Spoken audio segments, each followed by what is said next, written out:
പ്രാർത്ഥനാ കൂട്ടായ്മകളിൽ, പ്രത്യേകിച്ച് കരിസ്മാറ്റിക് നവീകരണ കൂട്ടായ്മകളിൽ കേൾക്കുന്ന രണ്ട് വാക്കാണ് സാക്ഷി അല്ലെങ്കിൽ സാക്ഷ്യം.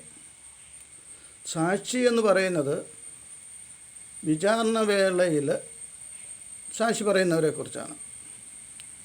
സാക്ഷ്യം എന്ന് പറയുന്നത് തങ്ങൾക്ക് കൂട്ടായ്മ അനുഭവത്തിൽ നിന്നല്ലേ ഒരു ധ്യാനത്തിൽ കൂടിയപ്പോൾ തങ്ങൾക്ക് കിട്ടിയ അത്ഭുതങ്ങളെക്കുറിച്ച് വിവരിക്കുന്നതാണ് നമ്മുടെ സമൂഹത്തിൽ കാണുന്ന സാക്ഷ്യമെന്ന് പറയുന്നത്. അതാണോ സാക്ഷ്യം എന്ന് നമ്മൾ ചിന്തിക്കേണ്ടിയിരിക്കുന്നു. വിശുദ്ധ ഗ്രന്ഥത്തിൽ വെളിപാടിൻ്റെ പുസ്തകം 12-ാം അധ്യായത്തിൽ സാക്ഷ്യം പറയുന്നുണ്ട്, സാക്ഷ്യത്തെക്കുറിച്ച് പറയുന്നുണ്ട്. ക്രിസ്തുവിൻ്റെ സാക്ഷികളായവരെ, ക്രിസ്തുവിൻ്റെ സാക്ഷ്യങ്ങളായവരെ കുറിച്ച് പറയുന്നുണ്ട്. എന്താണ് ക്രിസ്തുവിൻ്റെ സാക്ഷ്യം? ക്രിസ്തുവിൻ്റെ സാക്ഷ്യം എന്ന് പറയുന്നത് ക്രിസ്തുവിനെ പോലെ ജീവിക്കുക, ക്രിസ്തുവിനെ പോലെ പ്രവർത്തിക്കുക. അതാണ് ക്രിസ്തീയ സാക്ഷ്യം എന്ന് പറയുന്നത്. എന്നാൽ ഇവിടെ സാക്ഷ്യമായിട്ട് കാണുന്നത് തങ്ങളൊരു ധ്യാനത്തിന് പോയി ഒരു നിയോഗം വെച്ച് പ്രാർത്ഥിച്ചു, അതിൻ്റെ ഫലമായിട്ട് അത്ഭുതകരമായി ഞങ്ങൾ ആഗ്രഹിച്ച നിയോഗം സാധിച്ചു കിട്ടി, അതിനെയാണ് സാക്ഷ്യമെന്ന് പലരും പറയുക. എന്നാൽ ഇതിനേക്കാൾ ഉപരി, അത് സാധാരണ വിശ്വാസികളുടെ ഇടയിൽ നടക്കുന്ന സംഭവമാണ്. എന്നാൽ ഇതിനേക്കാളൊക്കെ ഉപരിയായിട്ട് നമ്മളെ അത്ഭുതപ്പെടുത്തുന്ന സാക്ഷ്യം എന്ന് പറയാൻ പറ്റത്തില്ല, സാക്ഷി വിചാരണ ചെയ്യപ്പെടേണ്ട കാര്യങ്ങളാണ്. പുരോഹിതരുടെയും സന്യസ്തരുടെയും ഇടയിലുണ്ടാകുന്ന സാക്ഷിയാണ്. കാരണം 10 വർഷക്കാലം പഠിച്ച്, അല്ലെ 12 വർഷക്കാലം, അല്ലെ 4 വർഷക്കാലം പഠിച്ച് പൗരോഹിത്യവും സന്യസ്തവും സ്വീകരിച്ചവർ, അവർ എവിടെയെങ്കിലും പോയി ഒരു ധ്യാനം കൂടിയിട്ട് വന്ന് അവർ പറയുന്ന ജൽപ്പനങ്ങളെയാണ് അത്ഭുതത്തോടെ കാണുന്നത്. ഞങ്ങൾ ക്രിസ്തുവിനെ അറിഞ്ഞത് ഇപ്പോഴാണ്, ഈ ധ്യാനം കൂടിയപ്പോഴാണ് ക്രിസ്തുവിനെ അറിഞ്ഞത്. അതുവരെ പരിശുദ്ധ കുർബാന അർപ്പിക്കുകയും വചനപ്രഘോഷണം നടത്തുകയും വിശ്വാസി സമൂഹത്തെ നയിക്കുകയും ചെയ്ത പുരോഹിതരും, വിശ്വാസി സമൂഹത്തിന് രക്ഷയുടെ മാർഗത്തിലേക്ക് കൈപിടിച്ചുയർത്താൻ കൂടെ സപ്പോർട്ട് ചെയ്തുകൊണ്ടിരുന്ന സന്യസ്തരും യേശുവിനെ അറിഞ്ഞത് ഇപ്പോഴാണ് എന്നാണ് അവർ പറയുന്നത്. അപ്പോൾ അത് കേൾക്കുമ്പോൾ നമുക്ക് ചിന്തിക്കേണ്ടതും എന്നാൽ അതിലേറെ അത്ഭുതപ്പെടുത്തേണ്ടതുമായ കാര്യങ്ങളാണ്. അപ്പോൾ അവരിത്രയും കാലം ചെയ്തത് എന്താണ്? എന്ത് വിശ്വാസത്തിൻ്റെ അടിസ്ഥാനത്തിലാണ്? ക്രിസ്തുവിനെക്കുറിച്ച് എന്ത് അറിഞ്ഞിട്ടുള്ളതാണ്? എന്നാൽ ചില ധ്യാനഗുരുക്കന്മാർ അവർ ധ്യാനം കൂടി അവർ ചില സ്വപ്നങ്ങളൊക്കെ കാണും. അവരുടെ മനസ്സിൻ്റെ വിഭ്രാന്തിക്കനുസരിച്ച് അവർ പ്രാർത്ഥനകളിൽ, പരിശുദ്ധ കുർബാനകളിൽ അവരുടേതായ മാറ്റങ്ങൾ വരുത്തുകയും അവർ സ്വന്തമായിട്ട് പ്രാർത്ഥനകൾ ഉണ്ടാക്കുകയും വിശ്വാസികളെ കൊണ്ട് അത് ചൊല്ലാൻ പ്രേരിപ്പിക്കുകയൊക്കെ ചെയ്യുന്ന പ്രവണത വർദ്ധിച്ചു വരികയാണ്. അപ്പം ഇവർക്ക് തോന്നുന്നതായ തോന്നലുകൾ, സ്വപ്നങ്ങൾ അല്ലെങ്കിൽ മാനസിക വിഭ്രാന്തികൾ പരിശുദ്ധാത്മാവിൻ്റെ പ്രേരണയെന്ന് വിശ്വാസികളെ തെറ്റായി ധരിപ്പിച്ചുകൊണ്ട് ഇവർ സമൂഹത്തിൽ വലിയ പ്രചാരണം നടത്തുന്നുണ്ട്. ഇവരുടെ പ്രവൃത്തികളും ഇവരുടെ സ്വഭാവവും ഇവരുടെ പ്രാർത്ഥനാ ജീവിതവും വഴി ഇവർ യഥാർത്ഥ ക്രിസ്തീയ സാക്ഷ്യമാണോ അല്ലെ ക്രിസ്തുവിന് സാക്ഷ്യം വഹിക്കുന്നവരാണോ എന്ന് നമുക്ക് മനസ്സിലാക്കാൻ സാധിക്കും.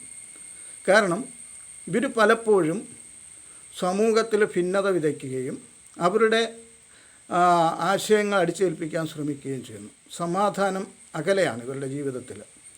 ഇവരോട് നമുക്ക് തുറവിയോടെ സംസാരിക്കാനോ നമ്മുടെ വിശ്വാസം പങ്കുവെക്കാനോ സാധിക്കത്തില്ല. കാരണം നമ്മുടെ വിശ്വാസം അവരുടെ വിശ്വാസത്തിനെതിരായി കഴിഞ്ഞാൽ അവരുടെ മുഖം കറക്കുകയും അവർ ഒരു സാധാനിക രീതിയിലേക്ക് മാറുകയും ചെയ്യുന്നതായിട്ട് കാണാൻ സാധിക്കും.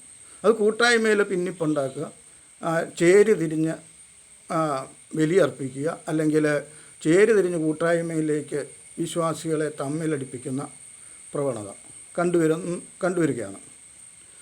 ഞാനൊരിക്കൽ ഒരു ധ്യാന മന്ദിരത്തെക്കുറിച്ച് കേൾക്കുകയുണ്ടായി. അതിതാണ്, പരിശുദ്ധ കുർബാനയുടെ സമയത്ത് ഡാൻസ് ചെയ്യുക. അതിനവർ പറയുന്ന ന്യായം എന്ന് പറയുന്നത്, പേടകത്തിൻ്റെ മുന്നിൽ ദാവീദ് രാജാവ് നൃത്തം ചെയ്തു. അപ്പോൾ അതിൻ്റെ അനുസരിച്ചാണ് പരിശുദ്ധ കുർബാനയുടെ സമയത്ത് പുരോഹിതരും വിശ്വാസികളും നൃത്തം ചെയ്ത് പരിശുദ്ധ കുർബാന അർപ്പിക്കുന്നത്. അത് തൊടുപുഴ എഴുമുട്ടം ധ്യാന കേന്ദ്രത്തിൽ. അപ്പോൾ ഇവർ പരിശുദ്ധ കുർബാനയെക്കുറിച്ച് ഇവരുടെ ചിന്തകൾ എന്താണ്, ഇവരെന്താണ് പഠിച്ചു വച്ചിരിക്കുന്നത്? ഇപ്പോൾ ദാവീദ് ചെയ്ത ഡാൻസ് എവിടെയാണ്? അവർക്ക് നഷ്ടപ്പെട്ട പേടകം അവർ ആഘോഷപൂർവ്വം പ്രദക്ഷിണമായിട്ട് കൊണ്ടുവരുമ്പോൾ അതിൽ ആനന്ദം കൊണ്ട ദാവീദ് നൃത്തം ചെയ്തു. അവിടെ ബലി അർപ്പിക്കുന്ന ഒരു വേദിയിലും ദാവീദ് നൃത്തം ചെയ്തില്ല. പഴയ നിയമത്തിലെ ബലിവേദിയിൽ ആരും നൃത്തം ചെയ്തില്ല. ആകപ്പാടെ നൃത്തം ചെയ്തതായിട്ട് കാണുന്നത് ഏലിയായും ഈ ഇവരുടെ പ്രവാചകന്മാരും സാത്താൻ പ്രവാചകന്മാരും നടത്തിയ ബലി സമയത്ത് അവർ നൃത്തം ചെയ്യുകയും വിളിച്ചു പോവുകയും ചെയ്തു.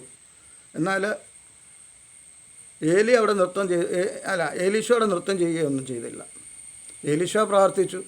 അവിടെ സ്വർഗത്തിൽ നിന്ന് അഗ്നി ഇറങ്ങി വെള്ളവും ബലിവസ്തുക്കളും മുഴുവൻ ദഹിപ്പിച്ച് കളയുക.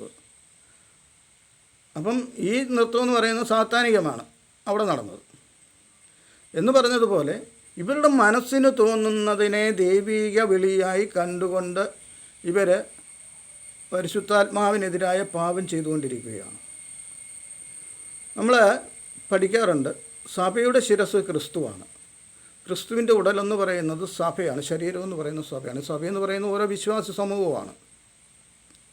അപ്പോൾ ഭാര്യ ഭർതൃബന്ധം അല്ലെ പിതാവും അമ്മയുള്ള ബന്ധമായിട്ട് നമ്മൾ അതിനെക്കുറിച്ചൊന്ന് ചിന്തിച്ചു നോക്കുക. പിതാവിൻ്റെ സ്ഥാനത്ത് പിതാവ് ചെയ്യേണ്ടുന്നതായ കാര്യങ്ങൾ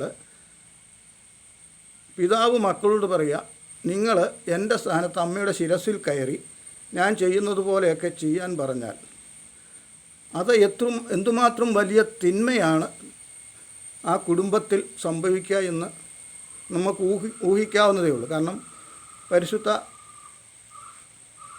സഭയിലെ വിശ്വാസ പഠനത്തിലൂടെ അനുരഞ്ജനത്തിൻ്റെ പഠനത്തിലൂടെ നമുക്ക് തിന്മകളെക്കുറിച്ച് പാപത്തെക്കുറിച്ച് കുറേയൊക്കെ ബോധ്യമുള്ളതുകൊണ്ട് അതിലെ എത്രമാത്രം ഗൗരവമേറിയതാണ് എന്ന് നമുക്ക് ചിന്തിക്കാൻ സാധിക്കും. എന്നാൽ വിവേകം നഷ്ടപ്പെട്ട പിതാവ് ആരോ എന്തോ കാണിക്കുന്നു എന്ന് പറഞ്ഞ് സ്വന്തം മക്കളെ അമ്മയുടെ ശിരസിൽ കയറ്റി തന്നോടൊപ്പം ഇരുത്തുന്ന വലിയ അപകടകരമായ അവസ്ഥ നമ്മളൊന്ന് ചിന്തിച്ചു നോക്കുക.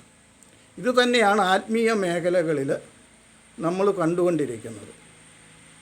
ധ്യാന ഗുരുക്കന്മാർ എന്ന പേരിൽ സഭയുടെ പഠനങ്ങൾക്കും നിർദ്ദേശങ്ങൾക്കും പ്രബോധനങ്ങൾക്കും എതിരായിട്ട് ഇവരനുസരണക്കേടുള്ളവരും പരിശുദ്ധ കുർബാനയെ നിന്ദിക്കുന്നവരും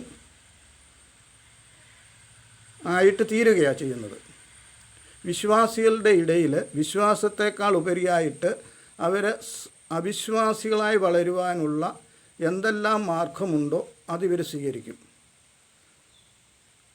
പരിശുദ്ധ കുർബാന എന്ന് പറയുന്നത് എന്താണ് എന്ന് ഈ പുരോഹിതർക്കും വിശ്വാസി സമൂഹവും അറിയാതെ ചെയ്യുന്നതാണോ അതോ ബോധപൂർവം സാത്താൻ ഇവരെ പ്രേരിപ്പിക്കുന്നതാണോ എന്നും നമ്മൾ വിവേകപൂർവം കാണേണ്ടതായിട്ടുണ്ട്. ദൈവം നമ്മെ സമർത്ഥമായിട്ട് അനുഗ്രഹിക്കട്ടെ. ആമേൻ.